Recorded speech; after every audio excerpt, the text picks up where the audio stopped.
Episode 2, The Jump Start. The perks of my mom being a flight attendant meant that even though we had little spare cash, we were able to travel for penny. She took my brother and me with her on transatlantic flights quasi-regularly. And one year, we even got to spend Christmas in New York. Literally on the set of Home Alone 2, there was an undeniable magic to the city. Pizza slices as big as my belly, spending Christmas Eve wandering FAO Schwartz and ice skating in Central Park. I fell in love with America there and then. When my mother offered to take me to Boston a few years later, I jumped at the chance. Generally, flight attendants get an allowance for each day they're in a particular destination, and Mom would usually spend hers on my brother and me. She'd saved up her per diems over several trips so I could pick out some clothes. I always felt a bit special getting my clothes from America. I might as well have been wearing Gucci for how fancy I felt sporting a new hoodie from the Gap. I was 10 years old, and my growth spurt, shall we say, had me bulging out of my trousers in all directions. So naturally, it was time to invest in pants of the stretchy variety. Boston wasn't quite as awe-inspiring as Manhattan at Christmas, but the shopping was great. We had walked the length and breadth of the city when my chunky little legs couldn't take any more, and I wanted to stop for some food. "Can we go to McDonald's?" I begged like most red-blooded 10-year-olds, and I was delighted to be answered in the affirmative. Upon arrival, I waddled up to the counter and radiated anticipation. "May I get a quarter pounder with cheese meal, please? Medium or large?" "Make it a large," I said. This was my time, and I was bawling. "Would you like to supersize it?" What does that mean? Bigger drink and more fries than a large.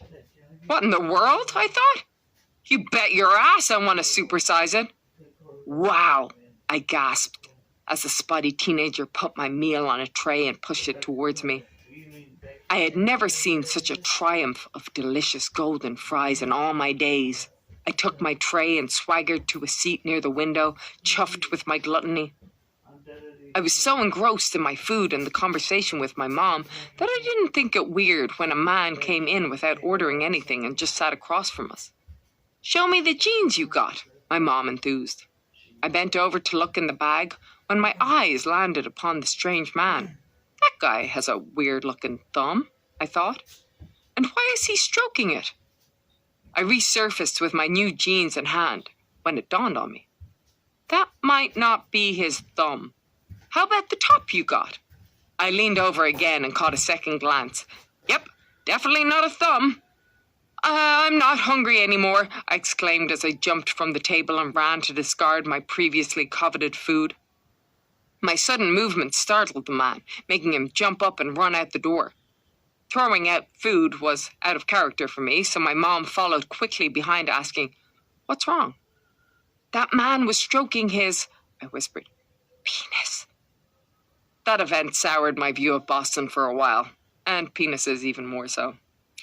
Maybe my mom's good looks weren't all they were cracked up to be. Despite my negative Beantown experience, I jumped at the opportunity when my mom suggested a trip to New York a year later, just before my 11th birthday. This time we went post-Christmas, and the cold rain and absence of fairy lights illuminating every tree made it a lot less magical than before, as we spent our time waddling around in a jet-lagged haze, our feet soaked from puddles. On our final day, after breakfast, we came back to our Times Square hotel, exchanging the bright billboards that overwhelmed our senses for our darkly lit room with its mustard yellow walls and old must, like the sheets and walls had been stained with years of cigarette smoke. "I have something to tell you," my mom began. Well, this isn't good, I thought. No one says, "I have something to tell you" before delivering good news.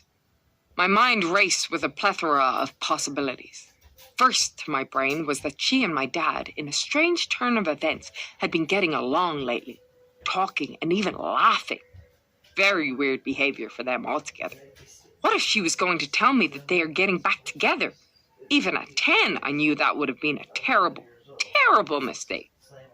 "I've started seeing someone," she continued. "Well, shit, this isn't what I want to hear either." I stared at her blankly, trying to fight the tears that would soon roll down my face. "His name is Chris, and he's a pilot. Do Dad and Richie know?" I asked, bereft of any other questions. I didn't want details. Yes, they've both taken it well. Your dad said he was happy for me and I deserve it.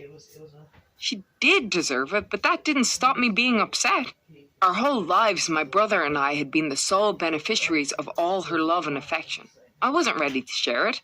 I had never even known her to go on a date. She actually used to wear her wedding ring so that people wouldn't ask her out. Clearly, that didn't deter this Chris fella. You actually answered the phone when he called around Christmas, my mom admitted. This asshole was calling around Christmas? What a homewrecker, I thought as I immediately searched for any reason not to like him. He's divorced. He lives in Bayside. He has 2 boys, Alistair and Kenneth. Alistair is 2 years older than Richie, and Kenneth is 2 years older than you. She took a deep breath before cooing dreamily.